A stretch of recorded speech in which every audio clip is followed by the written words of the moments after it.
함께 봉독하신 말씀 마가복음 15장 42절에서 47절 말씀 중심에서 초라한 장례식이라는 제하에 함께 말씀을 통해 은혜 나누기를 원합니다. 지난주에는 거룩한 죽음, 예수님이 무력하게도 죽음을 당하셨다라는 것, 아무런 힘도 못 쓰고 남들이 죽이는 그대로 죽음을 당하셔야만 했다라는 것, 결단코 십자가에서 내려오실 수가 없고 정말로 무력할 정도로 그렇게 죽음까지도 감당해 가셨던 우리 주님, 우리를 그렇게 구원해 주시기 위해서 죽으시기까지 하신 우리 주님의 대속의 은혜를 우리는 늘 생각해 보며 정말로 그 죽음이 승리를 위한 죽음이었고 또 우리 성도들에게는 새로운 승리의 삶을 위해서 우리에 주신 예수님의 죽음이시다라는 것을 늘 생각하시며 결단코 죽음으로 끝나지 아니하고 또한 새 생명, 부활의 소망을 우리에게 주셨다는 것을 볼 수가 있습니다. 오늘도 예수님의 장례가 연결되고 있는 그런 내용의 말씀인데 지금 예수님의 장례가 치러지는 것을 볼 수 있습니다. 상당히 급하게 이루어지는 그런 시간, 길어봤자 3시간 만에 다 해야 할 그런 장례 절차인데 그 시간도 다 누리지 못하지 않았겠는가라고 볼 수가 있는데 지극히 간단한 장례식이 되었다라고 볼 수가 있습니다. 그래서라도 참 초라한 장례식이다 이렇게 말할 수가 있습니다. 그렇습니다. 한편에서는 초라한 장례식이지만은 내면적으로는 사실 그렇지 않다라고 볼 수가 있는데 사실 초라한 장례식보다도 웅배한 장례식 이렇게도 볼 수가 있지 않겠는가라고 볼 수 있습니다. 근데 장례식을 거창하게 치러본들 무슨 소용이 있겠는가 그런 생각을 해보기도 합니다. 예수님의 일대기를 생각해 보면요, 예수님의 베들레헴 출생부터 예수님의 사생애 공생애 우리 나이로 33세 정도 되기까지 그리고 십자가에 죽으시기까지 무덤에 장사되시기까지 예수님은 참 처음부터 남들이 볼 때는 초라하기 짝이 없는 그런 모습으로 시작되고 끝도 그러하다 이렇게 볼 수가 있습니다. 말구유에 누이셨다 이렇게 말씀하고 들어갈 곳도 없어가지고 우리말로 마구간에서 태어나셔야만 했던 예수님의 그런 모습, 갈릴리에서 무슨 선한 것이 날 수 있겠느냐라고 남들이 비웃던 그 모습, 예수님은 갈릴리 출신이다라고 말할 수가 있고 그렇습니다. 그래서 예수님을 보면서 흠모할 만한 것이 없다. 겉으로 볼 때는 정말로 갈릴리 촌사람처럼 그렇게 보여지기도 했고 또 남들처럼 그렇게 고귀한 그런 티를 내신다든가 좋은 옷을 입으셨다든가 그런 정말로 좋은 장식을 했다든가 그런 것들도 결코 아니었던 것을 보죠. 물질적인 것이나 모든 모습에 대해 상당히 서민들과 함께 그렇게 초라한 삶을 살아오셨고 머리둘 곳이 없으셨다 이렇게 할 만큼 정처 없이 떠돌아다니시면서 복음을 전하셨던 것을 볼 수가 있습니다. 외면적으로 보면 예수님은 일생 자체가 참 초라하다 이렇게 할 정도 볼 수 있습니다. 그러나 예수님은 실제적으로 내면적으로 보면 또 초라한 것이 아니죠. 그분이 진짜 하나님 수천 년 동안 말씀하신 메시아였고 우리의 유일한 구세주이시고 그가 정말로 무력하게도 초라하게도 죽임을 당하시고 초라한 장례식을 그치지만은 그분은 부활하셨다는 것이죠. 그러므로 정말로 밖으로 보이는 외유내강, 밖으로 보이는 그 모습만 가지고 남을 판단할 수가 없다라는 것이죠. 사람들은 밖으로 드러나는 것, 눈으로 보이는 것으로 뭔가 평가하려고 하지만은 예수님은 겉으로 보기에는 정말로 남들에게 업심여김을 당할 만큼 당하기 좋은 그런 외적인 그런 환경과 모습들이었다라고 볼 수가 있습니다. 그러하지만은 예수님은 진정한 하늘에서 보내신 유일한 구세주이시고 우리의 중보자 하나님이 보내신 우리의 그리스도이심을 말씀하십니다. 본문으로 들어와서 초라한 장례식에는 제가 주시는 말씀 먼저는 준비일을 생각해 봅니다. 42절에 이날은 준비일 곧 안식일 전날이므로 저물었을 때에 준비일, 그렇죠. 안식일 전날을 가리켜서 준비일이다 그렇게 말합니다. 당대 구약시대로 요일로 바라볼 때 토요일이 안식일이었죠. 그러니까 금요일 날이 안식일을 준비하는 날이다 그렇습니다. 더 나아가서는 이때 예수님이 이때 안식일은 어떤 안식일인가 하면은 대안식일이다 이렇게 말할 수 있습니다. 왜냐하면 그것은 유월절과 겹치는 안식일입니다. 그래서 안식일이 시작되면서 유월절이 시작된다 이렇게 되기 때문에 달력적으로 그게 잘 안 맞을 수가 있어요. 그러나 이때는 안식일과 유월절 날이 맞았다 이렇게 보고 있습니다. 그래서 안식일이며 곧 1년에 한 번 지키는 유월절의 날이다 이렇게 봅니다. 그래서 사실 이 준비일이라고 하는 것은 단순한 안식일만 준비하는 것이 아니라 1년에 한 번 지키는 유월절 절기를 준비하는 마지막 날이다 이렇게 볼 수가 있습니다. 매주마다 맞이하는 준비일이죠. 그러니까 안식일은 생각 없이 맞이하는 것이 아니라 그 전날에 이미 모든 일주일의 일들을 마감하고 정리하고 안식일을 지킬 준비해가는, 그래서 그들은 안식일만큼이나 준비일도 그들은 아주 소중하게 여겼다라고 하는 것을 볼 수가 있죠. 그렇습니다. 예수님이 십자가에 달려 돌아가신 날은 금요일, 그래서 아침 9시에 십자가에 못 박히시고 12시쯤 해가 어두워지고 오후 3시에 이제 숨이 지셨다 이렇게 6시간 십자가에 십자가에 달리셨다 그렇게 보고 있습니다. 그래서 그들은 하루의 시간 개념이 우리는 밤 12시로 보지만 그들은 저녁 6시로 보고 있습니다. 그래서 3시에 운명하시고 이제 6시가 되면은 안식일이라는 시간이 시작됩니다. 날짜가 시작돼요. 그래서 안식일 날에는 함부로 무엇을 할 수 없지 않습니까? 그래서 시간적으로 볼 때 길어봤자 3시간 만에 예수님의 시신치료를 해야 된다는 것이죠. 만약에 그렇게 하지 않는다면은 그저 그 골짜기에 시신을 내버릴 수밖에 없습니다. 이런 처지가 될 수밖에 없기 때문에 아주 다급하게 하다 보니까 초라하게 이룰 수밖에 없었다라는 것이죠. 그날이 준비일이기 때문에 더욱더 그러했다. 그 다음 날이 안식일이기 때문에 그러하기도 했다라는 것이죠. 우리도 장례식을 앞두고 있습니다만은 입관식이 있고 또 임종 있고 입관식이 있고 또 발인식이 있고 하관식이 있고 여러 절차가 다 있죠. 각 나라의 문화마다 장례법이 있기도 하고 장례의 풍습에 따라서 그렇게 순조롭게 이루어져 가는 것을 볼 수가 있죠. 그러면은 해야 될 일들을 잘 준비할 수가 있습니다. 그러나 예수님의 장례식은 초라하게 짝이 없다고 할 만큼 시간이 없었고 그만하게 준비할 수가 없었다는 것을 볼 수가 있습니다. 오후 6시가 되면은 안식일이 시작되기 때문에 장례식을 거행할 수가 없습니다. 6시가 되면은. 그러나 하나님께서는 어쩌면은 그 짧은 시간이지만은 일반 세상 사람들은 또 제자들도 그 자리에 다 있을 수가 없었고 여인들이 있었다. 또 아리마대 요셉이 협조했다라고 볼 수 있는데 아무튼 세상적인 모습에서는 예수님의 장례를 제대로 준비를 하지 못했다는 것이죠. 준비할 여력도 없었고 그렇습니다. 그러하지만은 내면적으로 보면 하나님께서 이미 이 모든 장례를 준비해 오셨다라는 것을 볼 수가 있습니다. 하나님 어떻게 이렇게 짜 맞추듯이 이미 다 계획해 놓으셨던 것처럼 이렇게 하나님께서 준비해 가셨을까? 사람들은 안식일을 준비하시는지 모르지만은 예수님 하나님 아버지께서는 장례식을 준비할 뿐만 아니라 예수님의 부활의 날을 준비하고 계셨다는 것을 우리는 볼 수가 있습니다. 그리고 겉으로 드러나는 것은 안식일을 준비하는 겁니다. 여기에 그들은 급급했고 그것 때문에 정신이 없었던 것을 보기도 하죠. 그렇습니다. 하나님께서 준비해 두신 것이 뭐예요? 아리마대 요셉이라는 사람을 하나님 준비해 두셨어요. 공회원 중에 한 사람이죠. 기록으로 볼 때 사내들인 공회에 23명의 판관이 있는데 그 중에 한 사람이 아리마대 요셉이다 그렇게 말합니다. 그래서 그가 지금 빌라도를 찾아갈 수 있는 권위 있는 사람이었고 빌라도가 그를 만나줄 수 있는 사람이었고 그런 고위층에 있는 사람을 하나님은 준비해 두셔서 예수님의 장례가 정말로 초라하다 할지라도 그렇게 잘 진행될 수 있도록 그 사람을 하나님 준비해 두셨고 뿐만 아니라 그 무덤을 이미 준비해 두셨다라고 볼 수가 있죠. 세마포라는 것도 있었고 또 빌라도가 허락을 흔쾌히 줍니다. 그렇죠? 나도 모르겠다라고 하면서 혹시 아리마다 요새의 빌라도 만나러 갔는데 빌라도가 제자리 없었다든가 시간은 없는데 그렇잖아요. 얼마나 마음이 그랬겠습니까? 아무튼 하나님께서는 짝짝짝 시간에 허실되지 않도록 어쩌면 그렇게 준비해 두시지 않았겠는가라고 볼 수가 있죠.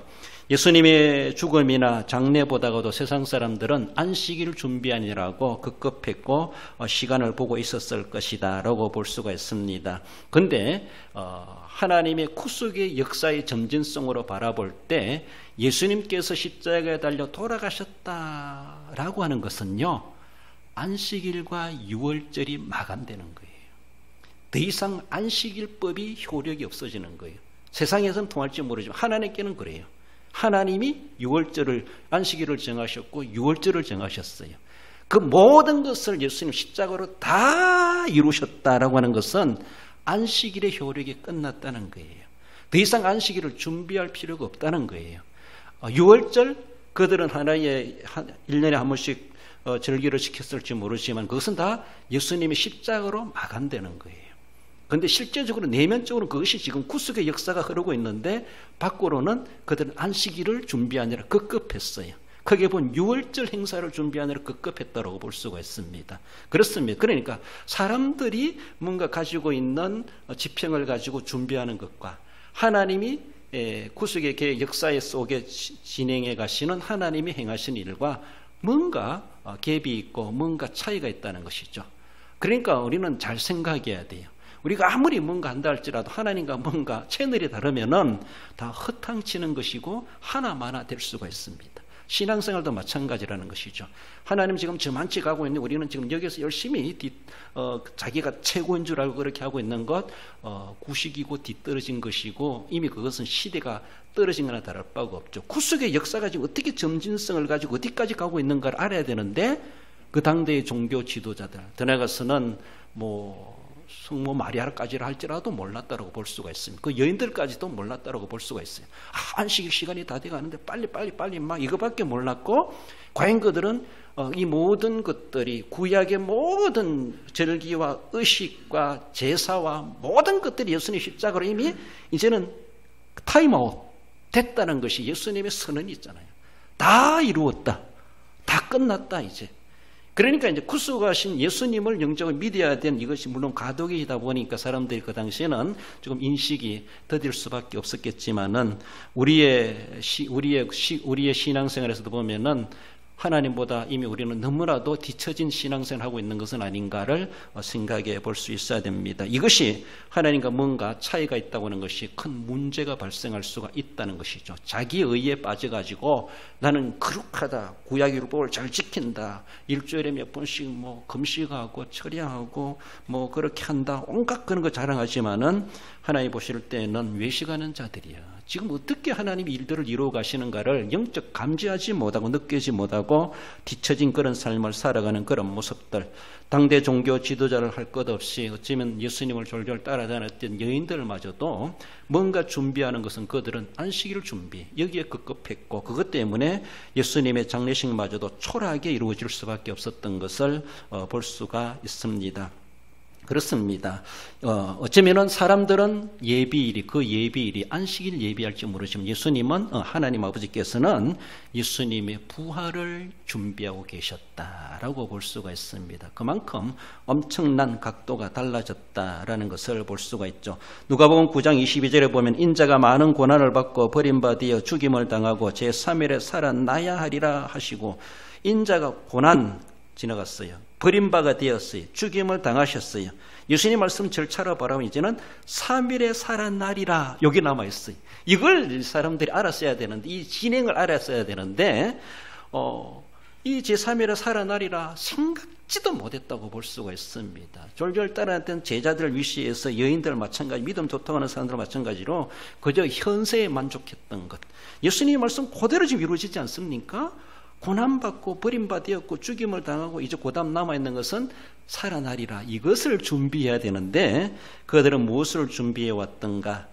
나무다리 끌고 살아가는 그런 다름없는 그런 모습이 아닌가. 다르게 보면은 초라한 장례식이랄지라도 그 장례식 속에 하나님 아버지가 예비하시는 부활의 거창한 승리의 예식을 그 잔치를 준비해야 되는 것이 아니었나라는 것을 볼 수가 있습니다. 그렇습니다. 예수님 아무튼 세상에서는 겉으로는 초라하시지만은 내면적으로 이미 웅대한 승리의 부활의 아침을 이미 시작되고 있었다라는 것을 볼 수가 있습니다. 그래서 겉으로는 초라하지만은 내면적으로 보면은 엄청난 영광스러운 장례식이 앞으로 부활을 소망케 했다라는 것을 말씀합니다. 우리도 보면 세상에서 참 초라하게 짝이 없이 살아가지만은 세상적인 관점만 가지고 우리는 다 그렇게 뒤처진 인생을 살아갈 수밖에 없고 뭔가 불행스럽고 초라하게 짝이 없고 남들이 업신여길 수밖에 없는 그런 우리의 모습이라고 볼 수 있지만은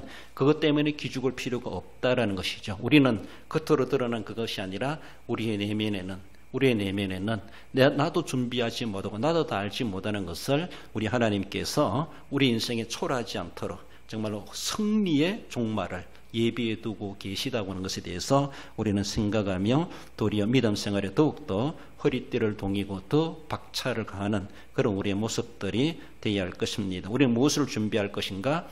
예수님의 부활을, 예수님의 재림을 준비하는 오늘의 삶이 우리에게 필요하다라는 것이죠. 그렇습니다. 하나님은 저만치 가고 있는데 사람들은 종말이 없다. 세상에 무슨 끝이 있나? 예수님 재림 없다. 이거 하면서 눈앞에 닥칠 줄도 모르는 거 알지도 못하고 살아가는 얼마나 어리석은 모습인가라는 것이죠. 그 자체가 초라하게 짝이 없는 인생이 될 수밖에 없다는 겁니다. 그러므로 영적 감지, 영적 감각이 둔해지지 아니하고 오늘도 하나님의 구속의 역사가 어느 정도 지금 우리에게 적용되고 이루어져 가고 있는 것을 시대에 뒤처지지 아니하고 초라한 인생이 되게 하지 마시고 그래서 진정고 겉으로는 초라하다 할지라도 영적으로는 웅대한 능력과 소망을 가지고 살아가야 할 것입니다. 나아가서 초라한 장례식은 타인의 무덤에 안장되는 것을 볼 수가 있죠. 46절에 요셉이 세마포를 사서 예수를 내려다가 그것으로 싸서 바위 속에 판 무덤에 넣어두고 돌을 굴려 무덤문에 놓음에 이 무덤이 아리마다 요셉 자기를 위해서 파놓은 무덤이다 그렇게 보고 있습니다.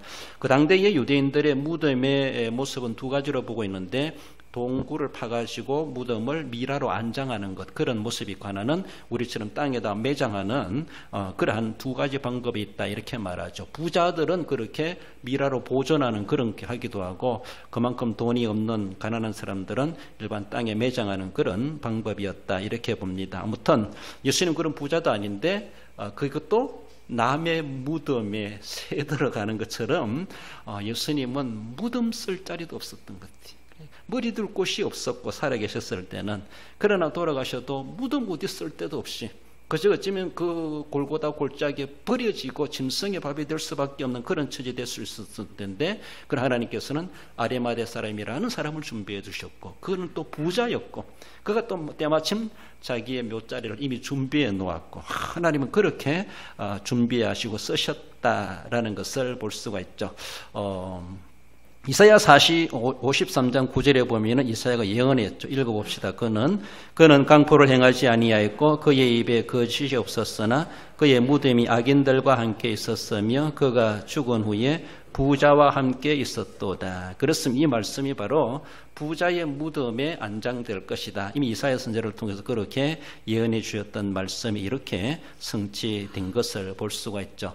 머리 둘 곳 없이 사역하셨고 정처 없이 가는 곳마다 복음 사역하셨고 결국은 죽어서도 이 한 몸 어디에 들어갈 곳이 없는 안장될 곳이 없는 그런 모습이었지만은 그래도 하나님이 예비하신 부자의 무덤에 안장되게 하셨다. 한마디로 내 땅이 아니라 남의 땅에 공동묘지 타인의 무덤에 안장됐다. 이것이 초라하다는 겁니다. 얼마나 비참한 겁니까? 그렇잖아요. 아브라함도 사라가 죽었을 때 이 자기 명의로 된 땅이 없어가지고 그렇죠. 그래 막벨라 굴을 사가지고 거기에다가 안장을 했다라고 하는 것처럼 내 가족을 안장할 만한 그런 묘터가 한 자리 있다고 하는 것. 그래서 우리가 죽을 때 내가 묻힐 한 평의 땅은 남겨둬야지 이렇게 말하는 것처럼 꼭 그런 것만이 아니겠지만은 그만큼 서럽다는 것이죠. 죽은 자를 장사 지낼 곳이 없다는 것이죠. 예수님은 그러한 모습이었다라는 것입니다. 그렇습니다. 그리고 예수님을 장례식 하는데 예수님에게는 뭐 처자식이 없었지만은 예수님을 장례식 하는데 가족들이 제대로 참여하지 했나? 그건 의문입니다. 어머니는 참여했을지 몰라도 따르던 여인들, 거기에 장례위원장이 있었다면 아리마대 요셉이었을 것이고, 그것도 아주 한두 시간 만에 해치우는 그런 장례식이었다라고 볼 수가 있습니다. 그런데 아리마대 요셉과 여인들이 장례에 참여하게 된다고 하는 건요, 상당한 모험입니다. 아직 그들이 구약의 배경으로 생각해 보면요, 그들이 안식일을 앞두고 있습니다. 그리고 유월절을 앞두고 있는데 시신을 접촉을 한다고 하는 건요, 율법의 불결이죠. 부정을 타는 거예요. 부정을 입는 거예요. 그래요. 민수기 19장 11절에 보면은 사람의 시체를 만진 자는 이래 동안 부정하리니, 이래 동안 부정해요. 이러다 보면은 이미 안식일도 유월절을 다 지나가 버려요. 이래 동안 부정하기 때문에 그게 참여할 수가 없습니다. 부정한 이래 동안에. 그렇죠. 그렇지만 또 안식일이지만은 유월절은 1년에 한 번 돌아오잖아요. 그래서 하나님께서는 모세를 통해서 제2의 안식일을 유월절을 지키게 하셨죠. 그게 뭐예요? 1월 14일이 이제 유월절인데 1월 14일 날 시체를 만진 사람이 있어요. 그 전날. 그리고 1회 동안에 부정하니까 1월 14일에 속에 걸리는 사람은 유월절 참여할 수가 없습니다. 전 백성이 참여해야 되는데 유월절을 참여하지 않으면 이스라엘에서 끊어짐을 당하는 것 똑같아요. 하나님과도 이스라엘 관계도 자기 국가하고도 단절되는 그런 국민의 자격이 떨어지는 것, 끊어지는 것 똑같아요. 그러기 때문에 유월절만큼은 지켜야 되죠. 물론 3대 절기도 있습니다만은. 그래서 그것을 방지하기 위해서 제2의 유월절을 지키게 하셨죠. 시체를 만진 사람이 1회 동안에 관련된 사람이 있든지, 그리고 유월절 그 기간에 외국 여행하니라고 본국에 들어오지 못해가지고 못 지킨 사람이 있다든가, 이런 사람들을 위해서 하나님께서는 제2의 유월절을 지키라라고 하며 2월 14일 날, 한 달 뒤에 그들만이 유월절을 지키도록 해서, 그래서 형식이죠. 의식이죠.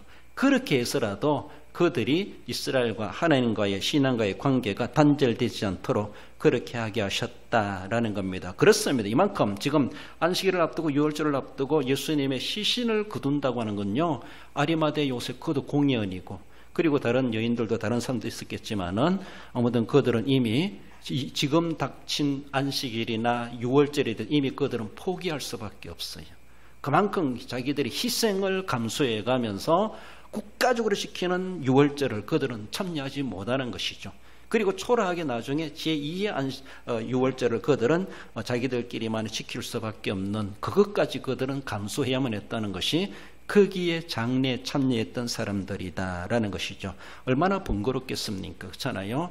이미 들떠 있고 다 준비된 가운데 그렇지만 참석하지 못하는 걸 감수해가며 그들이 그 자리에 참여했다. 아리마대 요셉이나 막달라 마리아, 요셉의 어머니 마리아, 어쩌면 또 모친 성모 마리아라고 볼 수가 있죠. 그렇게 자기들의 개인적인 삶에 대해서 희생을 감수해가면서도 예수님의 장례 기꺼이 그렇게 협조했고 동참했고 도왔다라고 볼 수가 있죠. 자기 손해보고 자기에게 위험이 있고 자기에게 뭔가 어려움이 있으면은 접근을 하는 것을 쉽지가 않습니다. 안 갈라 그러죠. 그리고 기피합니다. 그렇잖아요. 또 손대는 것을 두려워합니다. 그렇잖아요. 그러면 내가 어떻게 되는데? 라고 하며 이 유대인들을 바라볼 때는 안식일인데 안식일에 참석도 못하고 또 유월절도 참석도 못하고 난 어떻게 되는데, 그러면 그것 때문에 그 하나 때문에 나 어떻게 되는데 하면서 여러분들 같으면 쉽게 그 장례식 참여할 수 있겠어요? 이런 큰 명제를 앞두고 있는데 쉽지 않습니다.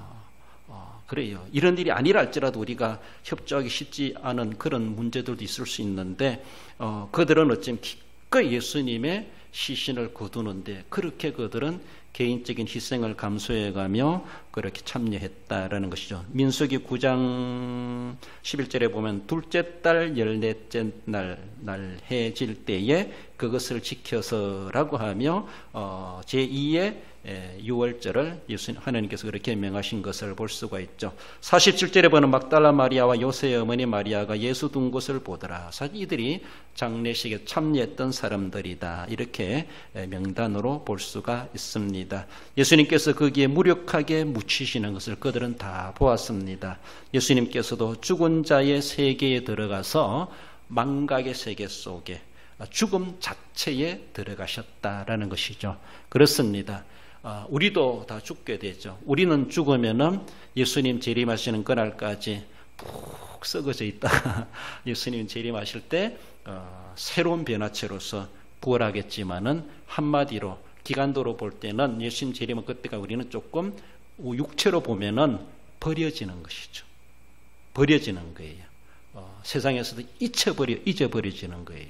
물론 영은 하늘나라 가 있겠지만은 그러나 예수님이 십자가에 달려 돌아가시고 무덤에 안장되었을 때는 예수님은 예수님의 죄 때문에 죽으신 것이 아니고 대속의 제물로 죽으셨기 때문에 하나님께서는 그 시신마저도 썩도록 내버려 두실 수가 없으셨다는 겁니다. 우리는 죽으면 푹 썩어지도록 하나님 내버려 둡니다. 그렇습니다. 그러나 예수님은 그렇게 두실 수가 없으셨다. 말씀하신 것처럼 3일 만에 속된 말로 썩기 전에 다시 일으켜 주셨다라는 것이 예수님의 죽음과 우리의 죽음이 다른 거예요. 우리도 무력하게 죽고 예수님도 죽음 앞에 무력하게 죽음을 당하셨습니다. 그러나 하나님 아버지께서는 예수님을 3일째에 그 생명을 회복시켜 주셨다라는 것이죠. 그것처럼 우리도 푹 썩는다 할지라도 나중에 예수님이 3일 만에 일어나셨던 것처럼 우리들에게도 부활이 있다고 하는 것을 분명히 말씀해 주십니다. 다 썩어져 없어졌다고 해서 하나님이 부활케 못하시는 것이 아니라는 것이죠. 화장해가지고 재로 뿌렸다 할지라도 강물에 띄어보냈다 할지라도 창조주 하나님이 다시 그 생명을 모으시고 생명을 회복시키시는 것은 창조주의 능력으로 행하신다는 것을 볼 수가 있고, 하나님 뭔가 근거가 있어야 하시는 분이 하나님 아닙니다. 무에서 유를 창조하시는 하나님, 새로운 나라를 새로운 세계에 부활케 하시는 것도 결국 하나님 아버지께서 그렇게 하실 일이다라는 것입니다. 그러므로 예수님이 바로 우리를 위해서 대속의 제물로 죽으셨다. 무력하게까지 우리가 당면하는 무덤에까지도 들어가시는 것까지 아무런 반항하지 아니하고 감당해 가셨다는 이 모습, 그것이 바로 진정한 우리의 구세주이심을 보여주고 있습니다. 그리고 부활하셨다는 그 자체가 우리에게도 새 생명이 있다고 하는 것, 오직 예수님만이 우리의 길이요 진리요 생명 되시는 것을 보여주고 있습니다. 우리가 감사하게도 다른 것 아닌 오직 예수님을 우리 구주 하나님으로 섬기고 믿고 있다고 하는 것이 얼마나 감사한 일인가라고 볼 수 있습니다. 그리스도 안에 있는 성도들도 무덤 안에서 언젠가 일어날 날이 있다는 것을 우리는 늘 소망하며 심판의 부활이 아니라 생명의 부활로 우리에게 일어나게 될 것에 대해서 분명히 말씀하십니다. 우리의 죽음은 초라한 죽음이 될지 모르지만은 우리의 부활은 결코 초라한 부활이 아니라 웅장한 부활의 날이 우리에게 예비되고 있다고 하는 것을 우리는 기억하며, 죽음 자체만 보고 불행스럽게 보지 마시고 죽음 건너편에 하나 예비하시는 부활의 능력과 부활의 승리를 우리 내다보시면서 죽음도 극복해 갈 수 있어야 할 것입니다. 요한복음 5장 29절 읽어봅시다. 선한 일을 행한 자는 생명의 부활로, 악한 일을 행한 자는 심판의 부활로 나오리라. 할렐루야. 선한 일은 바로 예수 그리스도를 믿는 것이 최고의 선입니다. 악한 일은 예수 그리스도를 안 믿는 것이 최고의 악입니다. 그러므로 다른 것이 아니라 믿음으로 살았느냐, 믿음으로 살지 못했느냐, 이것이 우리 앞으로 장차 일어날 부활의 색깔이 달라진다라는 것을 우리는 늘 생각하며, 오직 우리 주님만을 바라보시고 끝까지 우리가 정말로 흑친 세상 가운데 살아간다 할지라도 부활의 소망을 가지시고 승리 생활에 가야 할 것입니다. 결론적으로 읽어봅시다. 안식일 준비에 급급함으로 초라한 장래가 될 수밖에 없었지만 하나님께서는 그리스도의 대속의 죽음이 부활의 승리를 소망하게 하신 같이 생명의 부활을 소망하며 끝까지 믿음을 지키는 성도가 됩니다. 그렇습니다. 부활의 소망을 가지시고 그날에까지 변치 않는 믿음으로 승리 생활에 가시는 우리 성도 모두가 되시기를 주님의 이름으로 축원드립니다.